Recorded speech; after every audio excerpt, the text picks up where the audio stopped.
नमस्कार, आदाब, सत श्री अकाल, जय भीम, जोहार। मेरा नाम है नवीन कुमार। तो सर जी, खुल गया खुल गया खुल गया, हिंदू राष्ट्र का नया पिटारा खुल गया खुल गया खुल गया। सवाल है कि 125 रुपए का पेट्रोल हिंदू राष्ट्र में लोग नाक रगड़ के खरीदेंगे, 250 रुपए का तेल हिंदू राष्ट्र में लोग माथा पटक के खरीदेंगे, 20 रुपए का नींबू हिंदू राष्ट्र में लोग जीप पटक के खरीदेंगे। हिंदू राष्ट्र में हम नहीं पूछेंगे हमारी यूनिवर्सिटीज क्यों बर्बाद की, संघ की शाखाओं में भेजे जाएंगे बच्चे। हिंदू राष्ट्र में हम नहीं पूछेंगे ऑक्सीजन के बिना तड़पा कर क्यों मारा। हम अपने बच्चों को छटपटा कर मरते देखकर खुश होंगे कि हिंदू राष्ट्र पर कुर्बान हुआ हमारा लाल। हिंदू राष्ट्र में हम नहीं पूछेंगे हमारे लिए नौकरी क्यों नहीं है, रोजगार क्यों नहीं है, कारोबार क्यों नहीं है। अजी, हम तो इतने प्रसन्न हैं कि अपने चड्ढी बनियान को भगवा में रंगकर छत की मुंडेर पर लहरा देंगे और बोलेंगे thank you Modi ji, thank you Mohan Bhagwat ji, आपकी जय हो। हम बिलख बिलख कर मर जाएंगे लेकिन आप पर कभी सवाल नहीं उठाएंगे। मुझे पता है आपको अजीब लग रहा होगा, लेकिन नहीं लगना चाहिए, क्योंकि आप अजीब महसूस करने के भी हकदार नहीं हैं। आपका दर्द ही हिंदू राष्ट्र के निर्माण का आधार है। इसलिए हर तकलीफ को मुस्कुराकर कबूल करना है, माफ कीजिएगा, स्वीकार करना है, बिना कोई सवाल उठाए हुए। सुना नहीं आपने, कर्नाटक में भाजपा का अपना ही कार्यकर्ता सवाल उठा रहा था कि हमारा मंत्री घूसखोर है।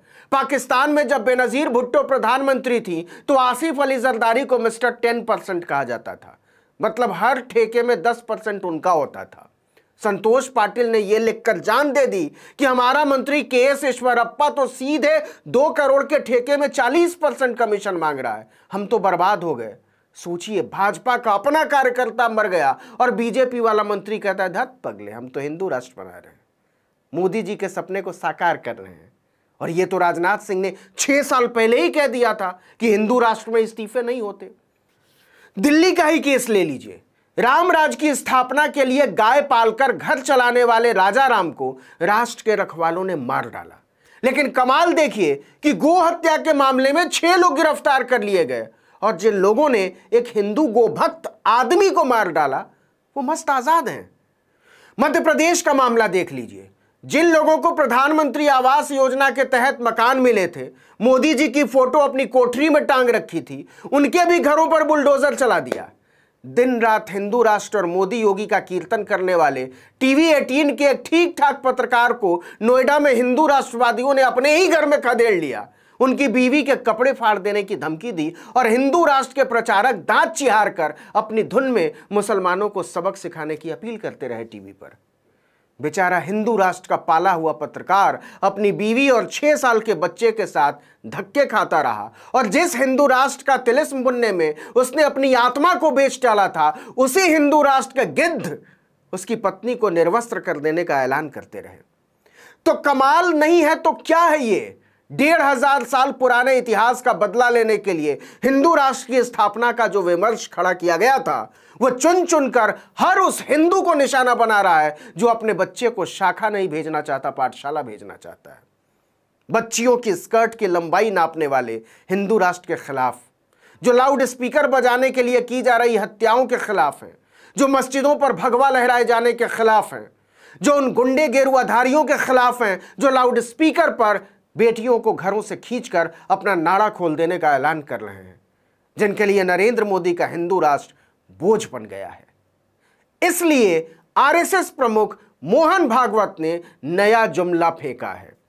पहले मोदी जी 5 साल मांगते थे, फिर उन्होंने कहा 2022 तक सब ठीक कर दूंगा, हर हाथ को काम, फसल का पूरा दाम, किसानों की आमदनी दुगनी, कमाई बेहिसाब, बचत लाजवाब, जिंदगी चकाचक। हालत यह हो गई है कि आदमी फटे हुए अंतःवस्त्र पर हिंदू राष्ट्र का झंडा लपेटे घूम रहा है और किसी भी समय उसके बागी हो जाने का अंदेशा है।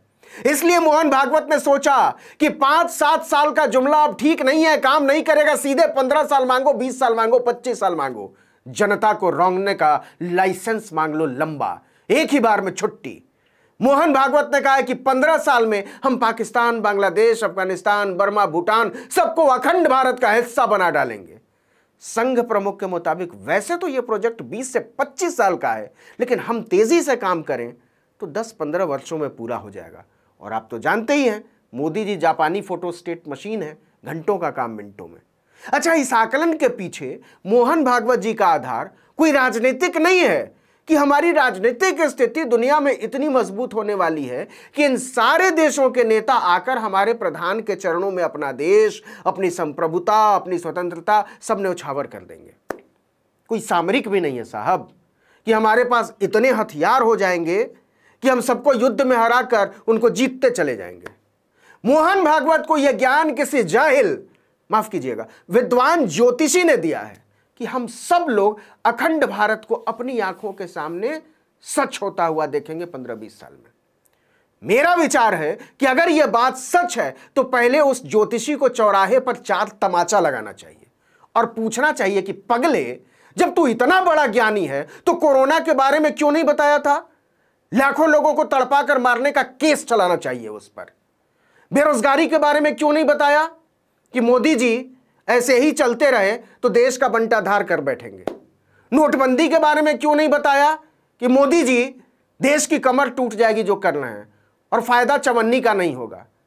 जिस ज्योतिषी की भविष्यवाणी के आधार पर मोहन भागवत कह रहे हैं कि भारत 10, 15, 20 साल में हिंदू राष्ट्र बन जाएगा, उसकी ठीक से मरम्मत करनी चाहिए सरेआम, क्योंकि उसने जितना देश को धोखा नहीं दिया है उससे ज्यादा मोदी जी को दिया है। और हम अपने साथ तो धोखा एक बार बर्दाश्त कर भी ले, लेकिन मोदी जी के साथ धोखा बर्दाश्त नहीं कर सकते तो नहीं कर सकते। लेकिन हुजूर, बात यह नहीं है।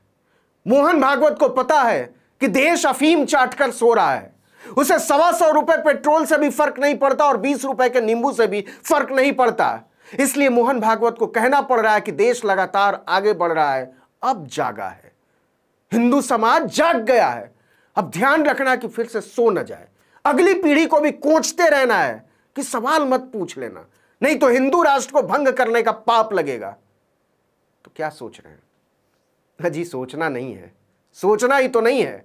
जरा सा सोचा नहीं कि घर पर बुलडोजर चढ़ाएगा, किसी राजा राम को राम भक्त मौत के घाट उतार देंगे, किसी अंकिता शर्मा को नंगा करके घुमाने के लिए हिंदू राष्ट्रवादी दौड़ पड़ेंगे।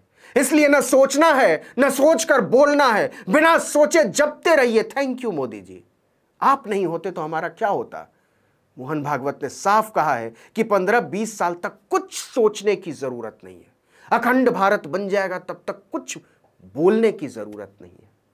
लेकिन साहब, खामोशी ना जितना बड़ा पाप है उससे ज्यादा अपराध है। इस वीडियो में इतना ही, लेकिन अगर आपने अब तक आर्टिकल 19 इंडिया को सब्सक्राइब नहीं किया तो फौरन कर लीजिए, बेल आइकॉन दबाइए, घंटी जैसी आकृति लाइक कीजिए और कमेंट करके बताइए हमारा वीडियो आपको कैसा लगा। यूट्यूब पर देख रहे हैं तो चैनल को सब्सक्राइब कर लीजिए, फेसबुक पर देख रहे हैं तो हमारे पेज पर जाइए, लाइक कर लीजिए, इंस्टाग्राम पर भी आप हमारे पेज को फॉलो कर सकते हैं और हमारा ट्विटर हैंडल है article19_India। नमस्कार।